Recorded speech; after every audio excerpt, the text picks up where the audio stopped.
नमस्कार दोस्तों, स्वागत है आपका हमारे यूट्यूब चैनल बीएससी मैथ्स पे। दोस्तों आज मैं आपके लिए लेके आया हूँ बीएससी मैथ्स के जो हमारा सेकेंड बुक है मैट्रिसेज, उसका पहला वीडियो, जिसमें पूरा का पूरा मैं आपको कॉन्सेप्ट दूंगा और हर एक चीज़ बताऊंगा जो भी। और एक बात मैं आपको और बता दूं कि ये जो मैट्रिसेज का जो वीडियो है, ये पूरा का पूरा वीडियो का एक सीरीज आएगा। पहला वीडियो, दूसरा वीडियो, तीसरा, ऐसे करके मैं पूरा का पूरा आपको मैट्रिसेज बीएससी मैथ्स में जितना है मैट्रिसेज आपको पढ़ना है सबका थ्योरी आपको पढ़ा दूंगा। उसके बाद मैं आपको कोई एक बुक, लालजी प्रसाद या दास गुप्ता की पूरे का पूरा सॉल्यूशन भी आपको करवा दूंगा। तो ये वीडियो ऊपर जैसा आप देख सकते हैं कि दिया गया है कि बाबा साहेब भीमराव अम्बेडकर बिहार यूनिवर्सिटी, तो उसके लिए बहुत ज़्यादा इम्पोर्टेंट होने वाला है। लेकिन अगर आप दूसरे किसी यूनिवर्सिटी से हैं, जैसे कि आप पाटलिपुत्रा यूनिवर्सिटी से हैं, मिथिला यूनिवर्सिटी से हैं, तो भी आपको ज़्यादा परेशान होने की ज़रूरत नहीं है, सबका सिलेबस सेम ही है। लेकिन स्पेशली इस वीडियो में हम लोग बात करने वाले हैं बाबा साहेब भीमराव अम्बेडकर यानी बिहार यूनिवर्सिटी के सिलेबस के हिसाब से। सिलेबस का मतलब हुआ कि हम लोग उसके क्वेश्चन को ज़्यादा फोकस करेंगे जो कि भीमराव अम्बेडकर बिहार यूनिवर्सिटी में आया हुआ है, यानी मुजफ्फरपुर यूनिवर्सिटी में आया हुआ है। वीडियो शुरू करने से पहले एक दो बात मैं और बता दूं कि हमारा एक टेलीग्राम चैनल है जिस पे आपको जितना भी मैं पढ़ा रहा हूँ उस सब का आपको पीडीएफ मिल जाएगा। तो उसके लिए भी आपको ज़रूरी है कि आप टेलीग्राम चैनल ज्वाइन कर लें, ताकि आपको जितना भी मैं पढ़ा रहा हूँ उस सब का पीडीएफ आपको तुरंत मिल जाए। और तीसरी बात है कि मैं इसमें पूरा का पूरा आपको कॉन्सेप्ट दूंगा, जो कि अगर आप ये वीडियो नहीं देखते हैं तो दूसरा वीडियो अगर आप देखते हैं तो आपको दूसरा वीडियो उतना अच्छे से समझ में नहीं आएगा। तो चलिए वीडियो को शुरू करते हैं। देखिए, स्टार्ट तो हम लोग एकदम बेसिक से करेंगे, लेकिन पूरे के पूरे हाई लेवल तक जाएंगे। तो अभी हम लोग बेसिक लेवल से ही स्टार्ट करने वाले हैं। और मैं आपको बता दूं कि इसमें मैं क्या क्या पढ़ाने वाला हूं। तो सबसे पहले तो मैट्रिक्स का डिफिनीशन पढ़ाऊंगा। उसके बाद मैं पढ़ाऊंगा इक्वलिटी ऑफ मैट्रिसेज। उसके बाद टाइप्स ऑफ मैट्रिसेज, जिसमें जितना भी मैट्रिक्स का टाइप होता है वो पढ़ाऊंगा। लास्ट में आपको सिंगुलर और नॉन सिंगुलर मैट्रिक्स भी पढ़ाऊंगा, जिसमें ज़्यादातर बच्चों को कन्फ्यूजन रहता है और जो ज़्यादातर यूज आता है। तो सबसे पहले हम लोग बात करते हैं मैट्रिक्स क्या होता है। मैट्रिक्स या मैट्रिसेज, देखिए मैट्रिक्स और मैट्रिसेज दोनों एक ही चीज़ होता है। ये मैट्रिक्स क्या होता है, सिंगुलर फॉर्म है। मैट्रिसेज क्या है, प्लूरल फॉर्म है। ये हमारा प्लूरल फॉर्म है और ये हमारा सिंगुलर फॉर्म है। तो हमको अभी तो इंग्लिश तो पढ़ना नहीं है, इसीलिए हम लोग इसको भी सब को साइड में रखते हैं। सबसे पहले मैट्रिक्स होता क्या है, तो ए rectangular array of numbers containing m row and n columns representing a rectangular arrangement is called a matrix of order m cross n। अगर कुछ ऐसा रेक्टेंगुलर आयताकार जो अरेंजमेंट होता है नंबर का ऐसा दे दिया जाए जिसमें रो की संख्या m हो, 1 2 3 4 ऐसे करके m रो हो, और 1 2 3 4 ऐसे करके आपको n कॉलम हो, तो उसको क्या बोला जाता है, matrix of order m cross n। Matrix of order m cross n। इसको सबसे पहले इट इज डिनोटेड बाई, इसको कैसे कैसे डिनोट किया जाता है, तो ऐसे ए आई जे एम क्रॉस एन, या फिर ए आई जे एम क्रॉस एन, या फिर ए आई जे एम क्रॉस एन। लेकिन इसमें सबसे पॉपुलर है यही, जो कि आपको हर बुक में और हर जगह ऐसे ही डिनोट किया जाता है। उसके बाद हम लोग चलते हैं मैट्रिक्स को रिप्रेजेंटेशन या फिर डिनोशन। डिनोटेड कैसे डिनोट किया जाता है, a matrix is always represented by capital letter. Matrix को हमेशा कैपिटल लेटर से डिनोट किया जाता है and its corresponding elements by small letter. तो जैसा कि आप देखिए यहाँ पे हमने मैट्रिक्स को कैपिटल लेटर से डिनोट किया है, आपको इस एग्जांपल में ज़्यादा क्लियर हो जाएगा।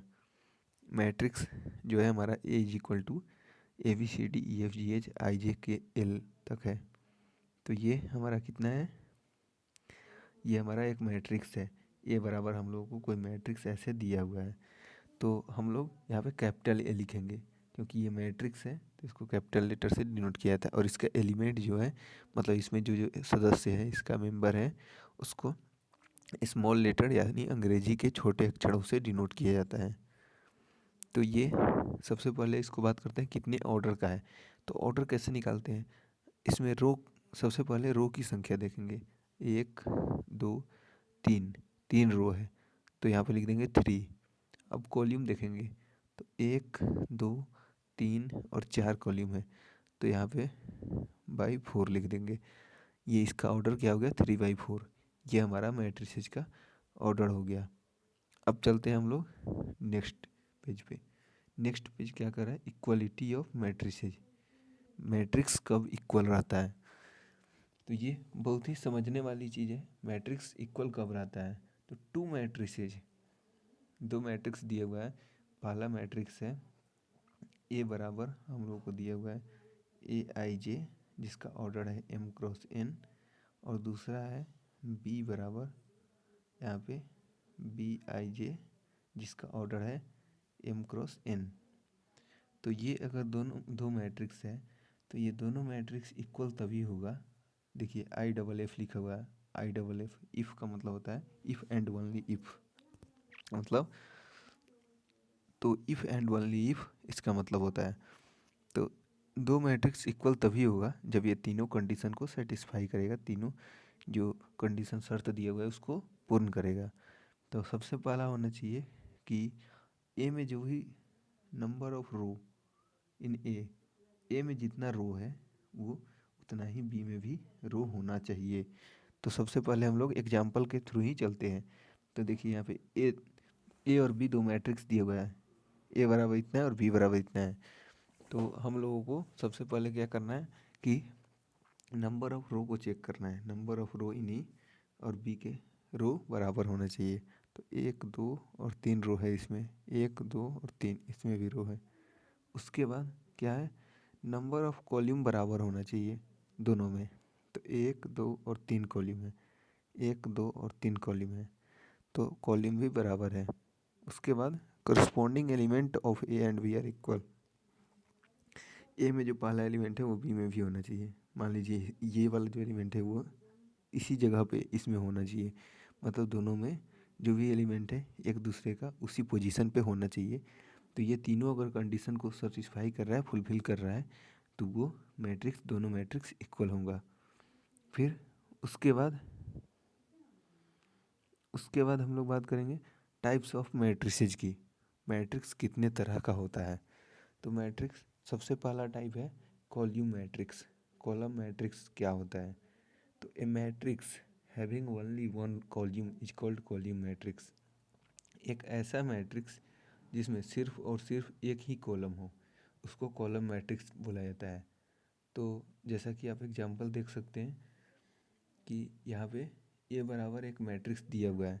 तो कॉलम कैसे होता है, कॉलम इसी को ना कॉलम बोला जाता है, ऐसे इसको बुलाया जाता है कॉलम।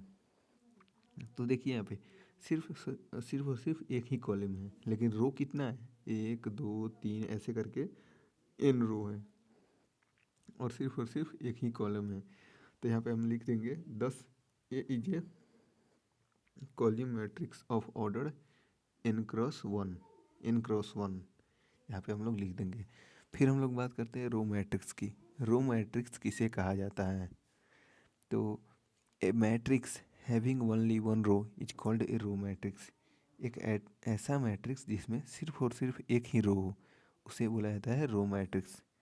एक फॉर एग्जांपल यहाँ पे जैसे बी बराबर B1 B2 B3 Bn तक दिया हुआ है, तो इसमें देखिए एक ही रो है और कॉलम 1 2 3 ऐसे करके n कॉलम है। तो इसको क्या बोल सकते हैं, इसको हम लोग रो मैट्रिक्स बोल सकते हैं।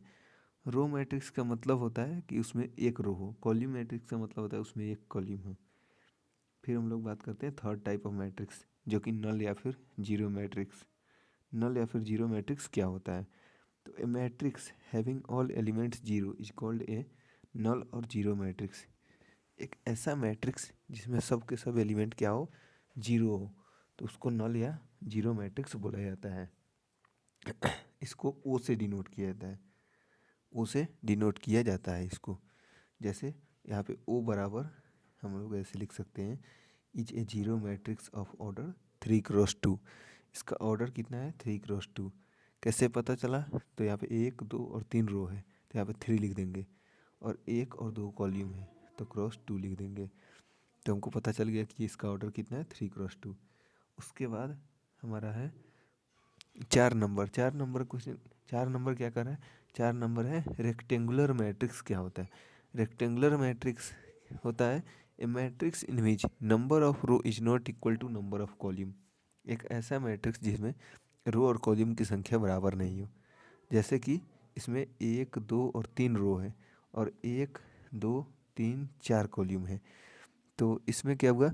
3 रो है और 4 कॉलम है, मतलब रो की संख्या और कॉलम की संख्या बराबर नहीं है। तो इसको हम लोग क्या बोल सकते हैं? इसको हम लोग बोल सकते हैं रेक्टेंगुलर मैट्रिक्स। फिर हम लोग बात करते हैं स्क्वायर मैट्रिक्स की। तो स्क्वायर मैट्रिक्स क्या होता है? A matrix in which number of row is equal to the number of column. देखिए रेक्टेंगुलर मैट्रिक्स में क्या था कि नंबर ऑफ रो और नंबर ऑफ कॉलम बराबर नहीं थे, लेकिन स्क्वायर मैट्रिक्स में क्या होता है? नंबर ऑफ रो और नंबर ऑफ कॉलम हमेशा बराबर होता है। जैसे 1 2 3, 3 कॉलम है, 1 2 3 रो है, तो इसका ऑर्डर क्या होगा? 3/3, 3/3 इसका ऑर्डर हो जाएगा। तो उसके बाद क्या दिया हुआ है? A square matrix of order m × n is also written as the square matrix of order m। देखिए अगर किसी स्क्वायर मैट्रिक्स का मतलब क्या होता है कि नंबर ऑफ रो और नंबर ऑफ कॉलम बराबर होना चाहिए। तो मान लीजिए उसका ऑर्डर m × m आ रहा है, m × m आ रहा है, तो उसको हम लोग लिख सकते हैं उसका ऑर्डर m है, ऐसा हम लोग लिख सकते हैं। फिर उसके बाद आगे क्या है? आगे कह रहे हैं the elements aij of a square matrix such that i is equal to j, I is equal to j diagonal element and they lie along which line is called principal diagonal। तो इसका सीधा मतलब ये हुआ कि जो element जो ए आई जे है, मतलब एलिमेंट जैसे कोई भी मैट्रिक्स मान लीजिए यहाँ पे 3/3 ऑर्डर का मैट्रिक्स है, ए बराबर कोई हमारा मैट्रिक्स है A11 A12 A13, फिर A21 A22 A23 A31 A32 A33। मान लीजिए हम लोग को ये मैट्रिक्स दिया हुआ है, तो इसमें जो न आई इज इक्वल टू जे होना चाहिए। कोई भी मैट्रिक्स होता है ए आई जे, तो यहाँ पे आई की जगह पर कितना है? 1 है, और जे की जगह पर 1 है। आई की जगह पे यहाँ पे 2 है और जे की जगह पे 2 है, तो आई बराबर जे होना चाहिए। इसका मतलब यहाँ पे 1 1 2 2 और 3 3, ये जो होता है ना, इसको डायगोनल एलिमेंट बोला जाता है। और जिस लाइन पे ये आता है उसको प्रिंसिपल डायगोनल बोला जाता है। इसको हम लोग बोलते हैं प्रिंसिपल डायगोनल। इसको एक बार फिर से समझ लीजिए, इसको प्रिंसिपल डायगोनल बोलते हैं, ठीक है। A11 प्रिंसिपल डायगोनल का एलिमेंट होता है, diagonal element A22 diagonal element A33। अगर इसके नीचे रहता है A44 तो भी हो जाता है। इसको अभी देख लीजिए क्योंकि आगे भी इसका बहुत ज़्यादा ज़रूरी आने वाला है। तो उसके बाद बात करते हैं यूनिट मैट्रिक्स की। तो a square matrix in which all diagonal elements is 1 and all other elements is 0 is called a unit matrix. It is also called identity matrix for multiplication. Unit matrix को ही identity matrix multiplication के लिए बोला जाता है। तो unit matrix का definition एक बार फिर से पढ़ लेते हैं। एक ऐसा स्क्वायर मैट्रिक्स जिसमें सिर्फ और सिर्फ डायगोनल एलिमेंट 1 हो और जितना दूसरा भी एलिमेंट हो वो सब 0 हो। जैसा कि एग्जाम्पल में आप देख सकते हैं, it is denoted by I. सबसे पहले इसको आई के द्वारा, कैपिटल आई जो होता है उसके द्वारा हम लोग इसको डिनोट करते हैं, कैपिटल आई के द्वारा डिनोट करते हैं। तो ऐसा मैट्रिक्स जिसमें सिर्फ और सिर्फ डायगोनल एलिमेंट 1 हो। जैसे यहाँ पे क्या किसका पोजीशन होता है? A11 का यहाँ पे पोजीशन होता है।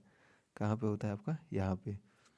फिर आपको यहाँ पे किस चीज़ का पोजीशन होता है? यहाँ पे आपको A21 का पोजीशन होता है। तो जहाँ पे डायगोनल एलिमेंट है, देखिए A11 डायगोनल एलिमेंट होता है, तो यहाँ पे 1 है, डायगोनल एलिमेंट यहाँ पे नहीं है तो 0 है।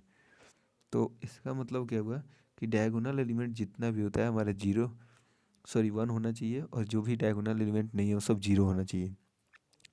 तो ऐसे मैट्रिक्स को हम लोग बोलते हैं यूनिट मैट्रिक्स। उसके बाद एक और बात है जो कि हमको नोट में लिखा गया है। नोट में क्या लिखा गया है? इन ए यूनिट मैट्रिक्स, मान लीजिए आई बराबर हम लोग को कोई यूनिट मैट्रिक्स दिया गया है जो कि ए आई जे हम लोग इसको नाम दे दिए हैं। तो इसमें अगर आई बराबर, अगर हम लोग को आई बराबर जे है, तो आई बराबर जे है तो हम लोग को ए आई जे का वैल्यू कितना आ रहा है? ए आई जे का वैल्यू आ रहा है 1। ए आई जे सॉरी, यहाँ पे हम लोग को 1 आ रहा है। देखिए यहाँ पे ए 1 1 है तो 1 आ रहा है, फिर ए 2 2 है तो यहाँ पे 1 आ रहा है। और I is not equal to अगर जे है तो यहाँ पे 0 आ रहा है। देखिए 0 आ रहा है, यहाँ पे भी 0 आ रहा है। तो ये कुछ बात है जो कि पॉइंट है, ध्यान रखने योग्य है। उसके बाद है हमारा डायगोनल मैट्रिक्स। डायगोनल मैट्रिक्स किसे बोला जाता है? तो डायगोनल मैट्रिक्स का डिफिनीशन होता है a square matrix whose only diagonal elements are non zero and all other elements are zero is called a diagonal matrix. तो एक ऐसा स्क्वायर मैट्रिक्स, स्क्वायर मैट्रिक्स मतलब ऐसा मैट्रिक्स जिसका ऑर्डर जो रो का संख्या कॉलम की संख्या के बराबर हो, उसको स्क्वायर मैट्रिक्स बोला जाता है। तो डायगोनल मैट्रिक्स क्या होता है कि एक ऐसा स्क्वायर मैट्रिक्स जिसमें सिर्फ और सिर्फ जो डायगोनल एलिमेंट होता है, मतलब ऐसे जो एलिमेंट होता है इस लाइन के थ्रू, वो सिर्फ नॉन जीरो हो। कितना हो ये नहीं पता, लेकिन नॉन जीरो होना चाहिए, मतलब जीरो नहीं होना चाहिए। और जो दूसरा जितना भी एलिमेंट हो वो सब जीरो हो। जैसे ये सब जो डायगोनल एलिमेंट नहीं है वो सब जीरो होना चाहिए, ये सब जीरो होना चाहिए। तो उसको बोला जाता है क्या चीज़? Diagonal matrix. उसके बाद क्या होता है? Scalar matrix.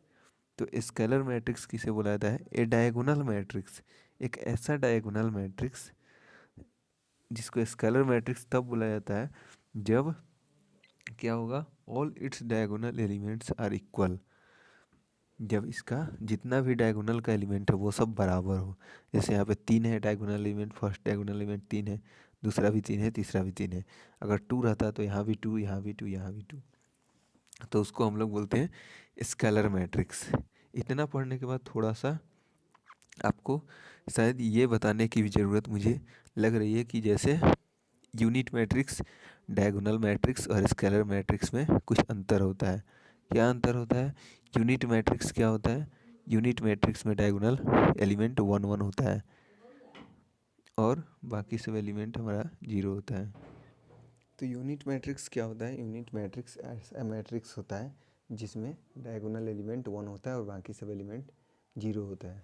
डायगोनल मैट्रिक्स में क्या होता है कि सिर्फ और सिर्फ डायगोनल एलिमेंट 1 1 1 1 पूरा नहीं होता है, लेकिन जो भी हो सब अलग अलग एलिमेंट होता है और बाकी सब एलिमेंट 0 होता है। और फिर स्केलर मैट्रिक्स में क्या होता है कि एक ऐसा मैट्रिक्स जिसमें स्क्वायर मैट्रिक्स, सब स्क्वायर मैट्रिक्स है, जिसमें क्या होता है कि डायगोनल एलिमेंट बराबर हो, चाहे 1 हो, 2 हो, 3 हो, सॉरी 1 नहीं हो सकता है, 2 हो, 3 हो, 4 हो, 5 हो, उसके बाद जहाँ तक आप कह सकते हैं, लेकिन तीनों में वही होना चाहिए। जैसे इसमें अगर 1 है तो उसमें तीनों में भी 1 होना चाहिए डायगोनल एलिमेंट। अगर तीनों में 1 है तो यूनिट मैट्रिक्स, अगर तीनों में 1 को छोड़ के दूसरा कुछ है तो वो स्केलर मैट्रिक्स, और बराबर नहीं है तो डायगोनल मैट्रिक्स। उसके बाद हम लोग आगे चलते हैं। आगे क्या है? ट्रिएंगुलर मैट्रिक्स। तो ट्रिएंगुलर मैट्रिक्स किसे बोला जाता है? ट्रिएंगुलर मैट्रिक्स खासकर 2 तरह का होता है। एक होता है अपर ट्रिएंगुलर मैट्रिक्स और एक होता है लोअर ट्रिएंगुलर मैट्रिक्स। अपर ट्रिएंगुलर मैट्रिक्स में क्या होता है कि हम लोग अगर देखें तो डायगोनल एलिमेंट और उसके ऊपर की तरफ ट्रिएंगल के शेप का बनता है। इसका मतलब क्या होगा कि डायगोनल एलिमेंट के नीचे का जितना भी एलिमेंट होता है वो सब हमारा 0 होता है। तो उसी को बुलाया था अपर ट्रिएंगुलर मैट्रिक्स। ऐसा मैट्रिक्स जिसमें डायगोनल एलिमेंट के ऊपर का जितना भी एलिमेंट हो वो सब, सॉरी नीचे का जितना भी एलिमेंट हो वो 0 हो। और लोअर ट्रिएंगुलर मैट्रिक्स क्या होता है? ऐसा मैट्रिक्स जिसमें जो प्रिंसिपल डायगोनल है यहाँ पे, उसके जो नीचे का एलिमेंट हो वो हमारा ट्रायंगल जैसा बन रहा हो। मतलब जो डायगोनल के प्रिंसिपल डायगोनल के नीचे का एलिमेंट हो वो सब जीरो नहीं हो, उसको और ऊपर वाला जितना भी एलिमेंट हो वो सब जीरो हो, तो उसको बोला जाता है हमारा लोअर ट्रायंगुलर मैट्रिक्स। उसके बाद लास्ट में एक दो चीज़ बचा है लेकिन बहुत ज़्यादा इम्पोर्टेंट है, क्या है, सब मैट्रिक्स या फिर ब्लॉक मैट्रिक्स। सब मैट्रिक्स या फिर ब्लॉक मैट्रिक्स, तो इसके मैं आपको डिफिनीशन सीधे बोल के समझा देता हूँ कि यहाँ पे दिया हुआ है कि मैट्रिक्स ऑब्टेन्ड बाई ओमिटिंग और leaving some rows columns from a matrix. एक ऐसा मैट्रिक्स जिसको किसी भी दूसरे मैट्रिक्स में अगर रो या फिर कॉलम को, कुछ कॉलम या फिर कुछ रो को डिलीट कर दिया जाए तो जो मैट्रिक्स प्राप्त होता है उसी को बोला जाता है सब या फिर block matrix. If we omit n minus m minus p row, अगर हम लोग एम माइनस पी रो को डिलीट करते हैं और एन माइनस पी कॉलम को डिलीट करते हैं तो हम लोगों को कोई मैट्रिक्स प्राप्त होगा जिसको हम लोग सब मैट्रिक्स बोलेंगे और उसका ऑर्डर होगा पी। कैसे होगा ये आपको शायद समझ में नहीं आया होगा, चलिए एग्जाम्पल के थ्रू समझते हैं। जैसे मान लीजिए हमको यहाँ पे कुछ ऐसा ए बराबर इतना हम लोगों को एक मैट्रिक्स दे दिया है जिसमें हम लोग क्या करते हैं, इसको एम माइनस पी रो को डिलीट करते हैं। इसका मतलब यहाँ पे 4 रो है तो 4 माइनस मान लीजिए 2 को डिलीट कर रहे हैं, 4 माइनस 2 को डिलीट कर रहे हैं और यहाँ पे कॉलम में 5 माइनस 2 को डिलीट कर रहे हैं। तो 4 माइनस 2 मतलब कितना को, हमको 2 को डिलीट करना है, 2 रो को डिलीट करना है और 5 माइनस 2 मतलब हम लोग को 3 कॉलम को डिलीट करना है। तो कॉलम किसको बुलाया जाता है, इसको। तो 1 2 3 मान लीजिए तीनों कॉलम को हम लोग डिलीट कर दिए, फिर रो को, 2 रो को डिलीट करना, मान लीजिए 1 और 2 को डिलीट कर दिए।